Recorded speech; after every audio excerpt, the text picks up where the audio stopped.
වහන්සේලා පිරිසක් හදිස්සියම කාලක්‍රියා කරා. තාම දරුණු අනතුරකටපත් වුණා. ඒතර බොහෝ අයගේ හිත කම්පා වුණා. ඇත්තටම අහන හැමෝගෙම හිත කම්පා වෙන සංසිද්ධියක්. ඒකෙදි මතක තියාගන්න සමහර අයට හිතෙන්නට පුළුවන්.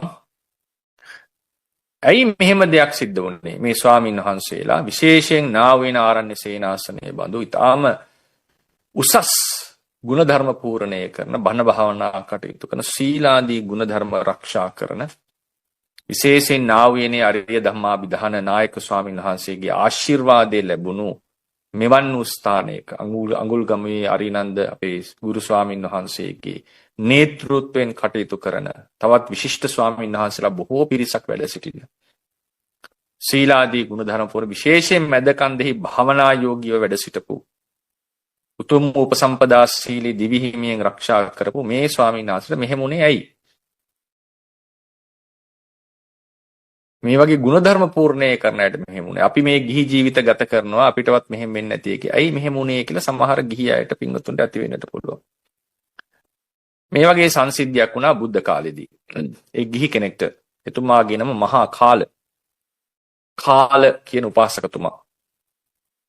එතුමා මාර්ගඵලලාභියෙක්. මට මතකයි සෝවාන් වූ අනාගාමී ආර්යයන් වහන්සේ කෙනෙක්. මාර්ගඵලලාභියෙක්. මාර්ගඵලය සෝවාන් වෙන්න පුළුවන් අනාගාමී වෙන්නට පුළුවන් කතාව හැටියට. එතුමා බුදුරජාණන් වහන්සේ මුණ ගැහිලා බොහොම හොඳින් කියන්නේ හඳුනනවා හිතවත් හොඳ ධර්මයේ ශ්‍රවණය කරන තාම ගුණවත් මිනිස්සෙක්. හැමෝගෙම හිත් දිනාගෙන හිටම හොඳ කල්යාණ මිත්‍රයෙක්. එතුමා දවසක් බණ අහන්නට ආව විහාරයට. මේ ආර්යෙක්නේ පෘථග්ජනෙක් නෙවෙයි ආර්යෙක්. ආර්ය භාවය කියනකොට මතක තියාගන්න. ඒ ආර්ය භාවය පෘථග්ජන සියලු ගුණයන් ඉක්මවනවා. ආර්ය ගිහියා පෘථග්ජන ස්වාමීන් වහන්සේට වඳින්නට ඕනේ. ඒක හරි. මොකද හේතුව බුදුරජාණන් වහන්සේගේ නියමය සහ එතන පැවිද්ද කියන ගුණේ තියෙන නිසා.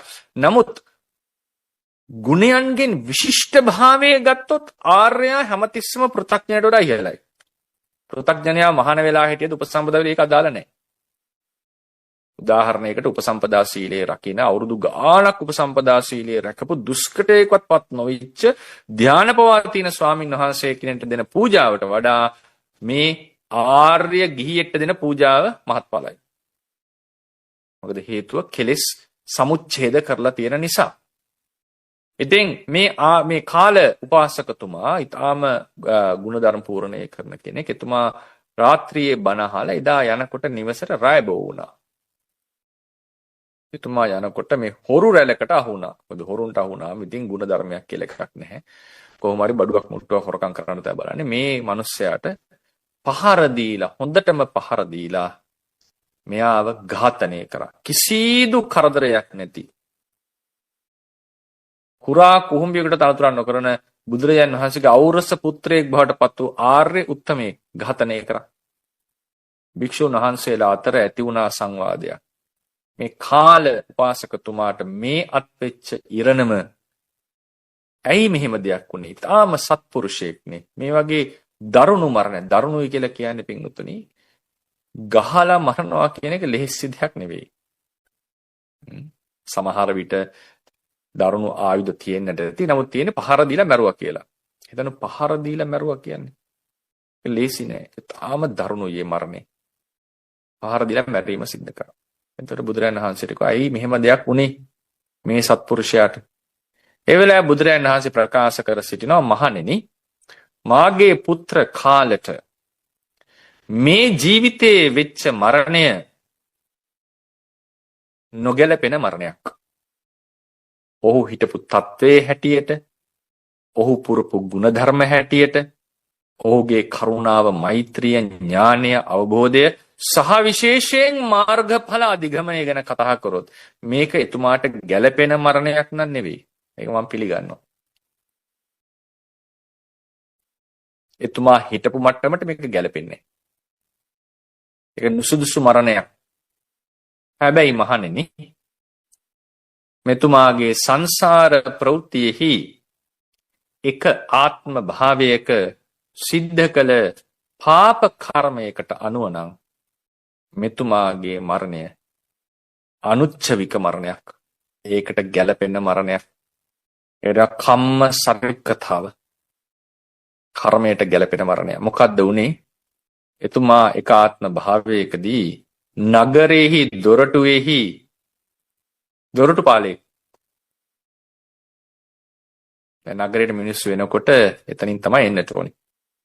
ඒ වෙලාවේ පවුලක් ආවා. සුරූපී බිරිඳකුයි ස්වාමියෙකුයි. මේ දොරටුපාලයාට සිතවිල්ලක් ඇති වුණා මේ බිරිඳව ගන්නට ඕනේ. ඒකට අර මිනිස්යාව මිනිස්සෙක් ඉන්නකොට ගන්නේ මරන්නට ඕනේ. මොකද කරේ?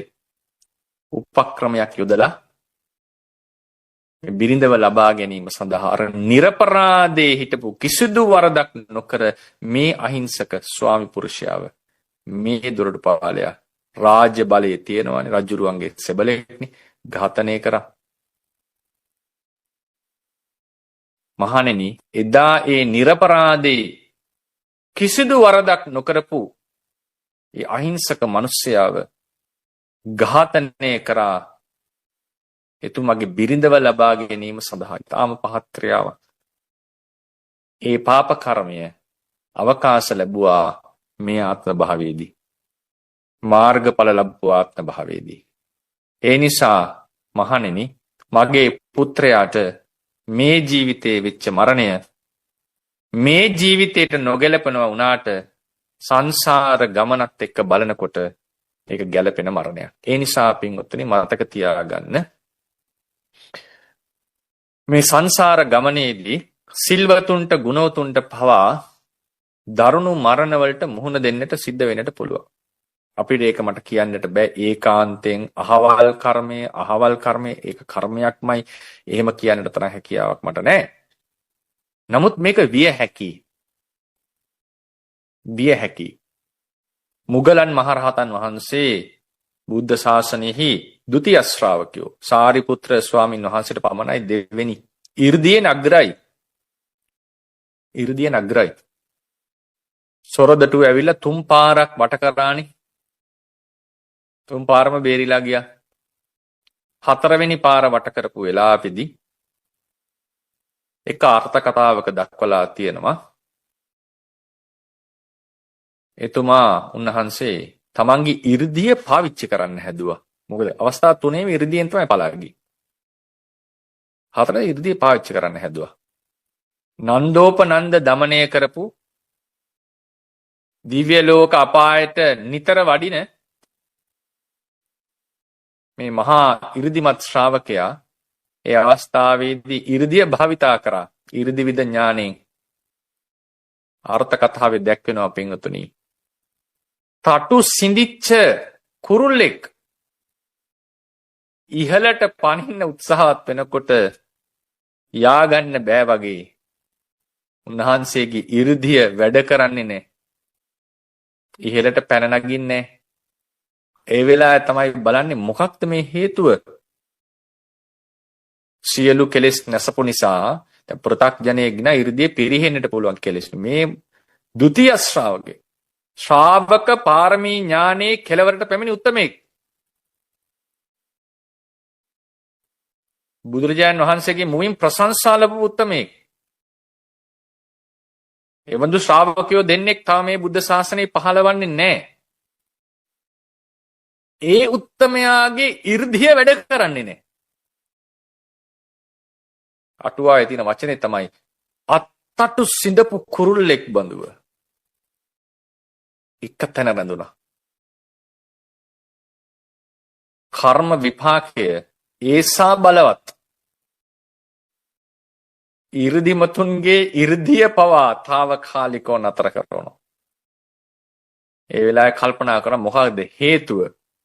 ඊළඟ දකින්නේ අතීත භවයේහි එළඹ තිබිච්ච කර්මය කරපු කර්මය එළඹුණා. මොකද උන්වහන්සේගේ අපදානයක දක්වලා තියෙනවා.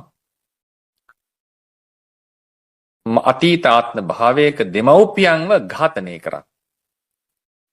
ඒ ඝාතනය කරපු නිසා ආත්ම භාව ගණනාවක්ම මට මතකයි ලක්ෂයක් ගණනාවක්ම මම මිය ගියේ ඇඟ පොඩි වෙලා. ගල් වලට යට වෙලා කුඩු වෙලා මම මිය ගියේ. මේ අන්තිම මරණයත් මට එහෙම සිද්ධ වෙන්නේ. ඒ අවස්ථාව උනාසි බලන මොකද්ද මේ හේතුව? දකිනවා ඒ ආනන්තරීය පාප කර්මය කරපු එකේ අවශේෂ නිස්සන්ද පල්ල දැන් එනවා. අන්තිමාත්ම භාව අන්තිම දේහධාරී අන්තිම දේහය නික්ෂේප කරන්නේ අතහරින්නේ දරුණු මරණයකටපත් වෙලා. බයක් නැහැ රහත් නිසා. ඒ වෙලාවේ සංවේගී උපදවාගෙන නිශ්ශබ්ද වෙනවා. ඒතකොට තමයි සොරු ටික ඇවිල්ලා ඇඟ කුඩු වෙන්නට පහර දෙනවා. එතකට කුඩු කරනවා. ආපවත් වෙන්නේ නැහැ. ඉර්ධියෙන් මේක සකස් කරගෙන දෙමරන්නේ පහර කෑවට පස්සේ ඉර්ධියෙන් සකස් කරගෙන බුදුන් ගාවට වඩින්න පුළුවන් වෙනවා. නමුත් ඒ තාම දරුණු අවස්ථාවේදී පහර කාලා ගුටි කාලා ශරීරේ දුර්වල වෙලා තිනොට ඉර්ධිය පාවිච්චි කරන්නට පුළුවන් වුණා. නමුත් අර හොඳින් ඉන්න අවස්ථාවේදී කර්මයේ බලපෑමට ඉර්ධිය වැඩ කරන්නේ නැහැ. ඒසා බරපතලයි කර්මයේ පින්වතුනි.